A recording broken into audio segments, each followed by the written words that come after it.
Au cours des dernières semaines, plusieurs événements se sont produits au large des côtes américaines que les géologues qualifient d'inédits.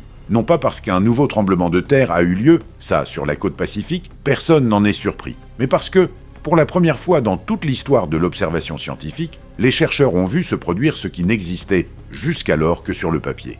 Directement sous le fond océanique, au large de l'Oregon, de l'État de Washington et de la Californie, la croûte terrestre se déchire littéralement le long de ses coutures.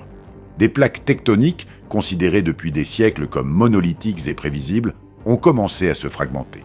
De plus, sous la surface de l'eau, de nouvelles failles ont été découvertes, dont personne ne soupçonnait l'existence.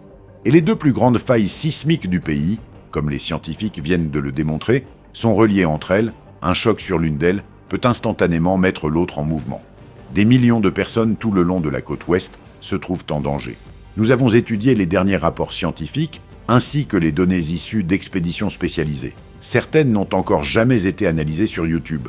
Dans cet épisode, tout ce que l'on sait en ce moment même, quel processus se déroule sous l'eau, ce que cela représente comme menace pour le littoral, et ce qu'en disent les scientifiques eux-mêmes.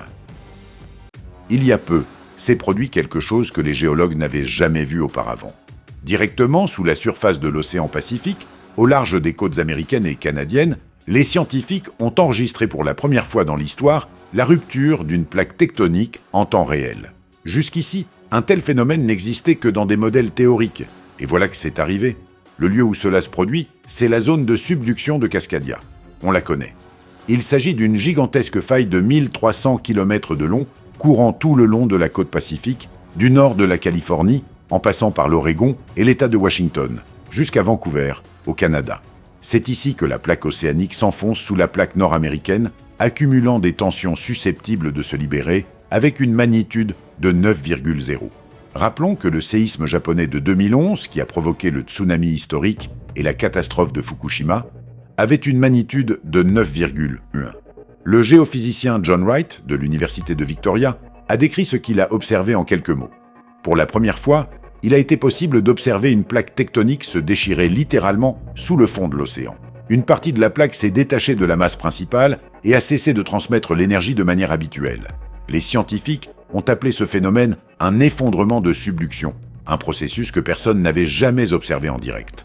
Mais ce n'est que le début. Les chercheurs de l'expédition marine Cassie 21 ont publié dans la revue Science Advance et des données sur la plaque Explorer un petit fragment tectonique situé à l'extrémité nord de Cascadia, juste au large de l'État de Washington. Ils y ont découvert une faille longue de 75 km qui fracture littéralement la plaque de l'intérieur. Ce n'est pas une fissure naissante, c'est une rupture active, en cours en ce moment même. Simultanément, plusieurs équipes scientifiques ont constaté un comportement alarmant de la plaque Juan de Fuca. C'est la plaque clé de toute la région. C'est elle qui s'enfonce sous la plaque nord-américaine et qui est responsable de l'activité sismique sur l'ensemble de la côte pacifique des États-Unis. Les géologues ont établi que cette plaque se fragmente activement, en morceaux séparés, sous la pression des blocs tectoniques voisins. De nouvelles zones fragilisées apparaissent dans la croûte terrestre, des endroits où l'énergie peut se libérer de manière soudaine et en des points imprévisibles. Et voici ce qui est particulièrement important. Lors de la modélisation géophysique de la partie sud de la zone de Cascadia, les scientifiques ont cartographié deux nouvelles pseudo-failles, jusqu'alors totalement inconnues. Elles coïncident avec des zones de sismicité accrue et des endroits où des glissements de terrain sous-marins se sont déjà produits dans le passé. Cela signifie une chose, la carte des menaces pour la côte pacifique des États-Unis est incomplète. Un peu plus tard, ont été publiées des données distinctes concernant la faille de San Andreas. Et là aussi, les nouvelles sont mauvaises. La section sud de la faille a accumulé un niveau critique de tension. Les chercheurs le disent clairement. Elle est déjà prête pour un tremblement de terre de magnitude 7 ou plus, et le risque augmente plus vite qu'on ne le supposait encore il y a quelques années.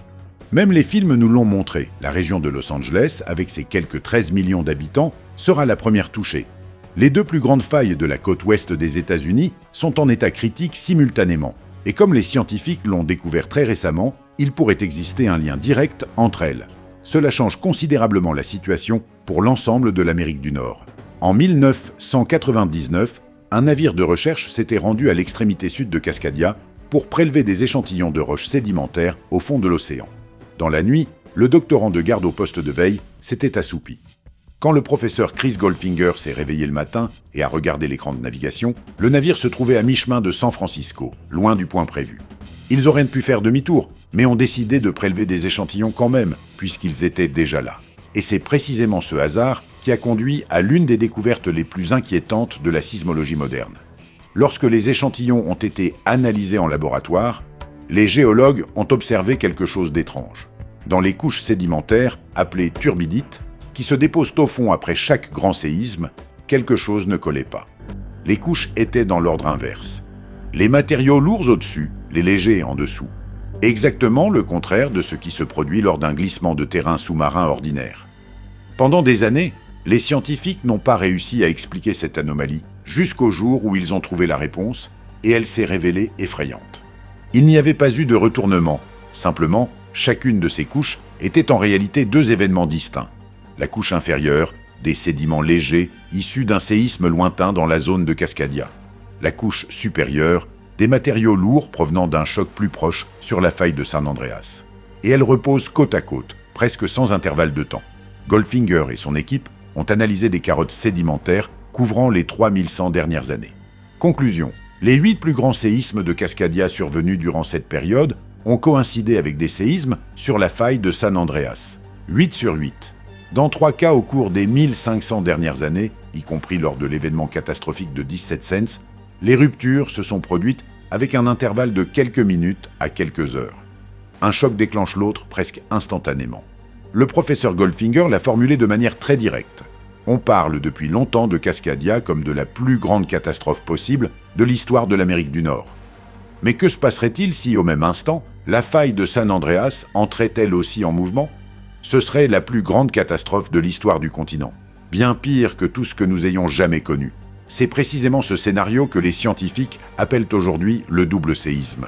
Et c'est lui qui est devenu le principal sujet d'inquiétude depuis la publication des travaux de recherche de ces dernières semaines. Mais même sans ce second choc, Cascadia elle seule représente une menace à laquelle la plupart des habitants du littoral ne pensent tout simplement pas. La dernière fois qu'elle a frappé, c'était le 26 janvier 17 Cents. Cela est connu avec une précision absolue grâce aux documents historiques japonais, où fut enregistré un tsunami arrivé sans crier gare, sans secousse préalable, ressentie sur Terre. La vague a traversé tout l'océan Pacifique et a déferlé sur les côtes du Japon. Depuis lors, 325 ans se sont écoulés. Et plus le silence dure, plus le choc sera violent. Mais ce ne sont pas encore toutes les nouvelles données sur ce sujet. La suite est encore plus préoccupante. Pendant des décennies, on pensait que la triple jonction de Mendocino se trouvait à l'intersection de 3 plaques tectoniques. La faille de San Andreas se terminant au nord, la zone de subduction de Cascadia au sud et la faille de Mendocino à l'est. Or, les chercheurs viennent de découvrir qu'en réalité, au moins 5 plaques ou fragments tectoniques se trouvent en ce lieu, enfouis profondément sous la surface, rendant cette région bien plus complexe sur le plan sismique qu'on ne le pensait. Ce carrefour est situé au large du comté d'Humboldt, dans le nord de la Californie. Les touristes s'y rendent pour voir les séquoias, les géologues, pour des raisons bien différentes. Des chercheurs du service géologique des États-Unis, United States Geological Survey, de l'Université de Californie à Davis et de l'Université du Colorado ont établi que c'est précisément cette complexité cachée qui explique le tremblement de terre de 1992 survenu dans cette même région. La magnitude était alors de 7,2 et le choc s'est produit à une profondeur nettement inférieure à celle prévue par tous les modèles existants.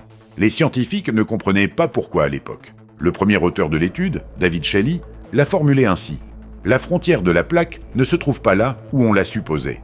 Les failles descendent plus profondément et s'étendent latéralement dans des zones que personne ne surveillait comme potentiellement dangereuses. Cela signifie qu'un séisme de plus grande ampleur peut survenir de manière inattendue. Des failles cachées peuvent libérer l'énergie d'une façon que les anciens modèles ne permettaient tout simplement pas de prévoir. Imaginez maintenant que sous le seul comté d'Humboldt se cache un système aussi complexe de 5 blocs. Que reste-t-il encore à cartographier le long des 1300 autres kilomètres de Cascadia ? Lors de la modélisation géophysique de la partie sud de Cascadia, de nouvelles zones d'affaiblissement de la croûte terrestre ont été identifiées, dont personne ne connaissait l'existence, et elles coïncident avec des endroits où des glissements de terrain se sont produits dans le passé et où une sismicité accrue a été enregistrée. Tout cela à proximité du littoral. Le service géologique des États-Unis a également publié une conclusion inattendue. Dans la zone de Cascadia est absente ce qu'on appelle une mégafaille, une fracture traversante qui, lors d'un grand séisme, pourrait atteindre directement la surface du plancher océanique et devenir la source d'un puissant tsunami. Cela pourrait sembler être une bonne nouvelle, mais les géologues expliquent que l'absence d'une mégafaille unique rend la structure de Cascadia extrêmement fragmentée et imprévisible. Les vagues de tsunami dans ce scénario se distribueront différemment des prévisions des anciens modèles. Quels rivages seront touchés ? Et avec quelle intensité ? Tout cela devra maintenant être recalculé. Les systèmes d'alerte au tsunami sur la côte ouest des États-Unis sont calibrés sur les anciens modèles. Cela signifie que la réalité de la menace peut différer de ce pourquoi les plans d'évacuation ont été conçus. En réalité, la côte ouest des États-Unis est l'une des zones les plus densément équipées en infrastructures du pays.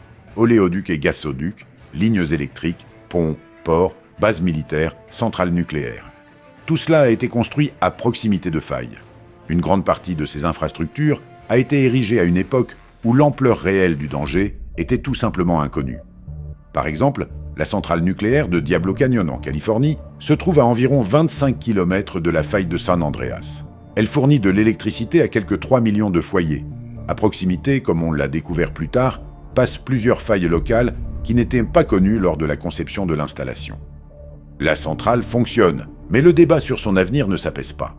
La question que se posent les sismologues aujourd'hui n'est pas de savoir si cela se produira, mais dans quelle mesure les populations seront prêtes quand cela arrivera. Voyons maintenant comment les Américains se préparent aux catastrophes éventuelles. Dans les États de Washington et de l'Oregon, il existe un système d'alerte précoce au séisme appelé Shake Alert. Il couvre l'ensemble de la côte ouest des États-Unis et est capable d'envoyer des alertes quelques secondes avant que les ondes sismiques n'atteignent la surface. Quelques secondes, cela peut sembler dérisoire, mais dans ce laps de temps, on peut ralentir ou arrêter un train, suspendre des opérations chirurgicales, ouvrir les portes des casernes de pompiers. Cependant, Shake Alert est une alerte pour la secousse elle-même. Pour les tsunamis, il existe un système distinct appelé DART, un réseau de bouées immergées dans l'océan Pacifique, qui détectent les variations de pression de l'eau au passage d'une vague.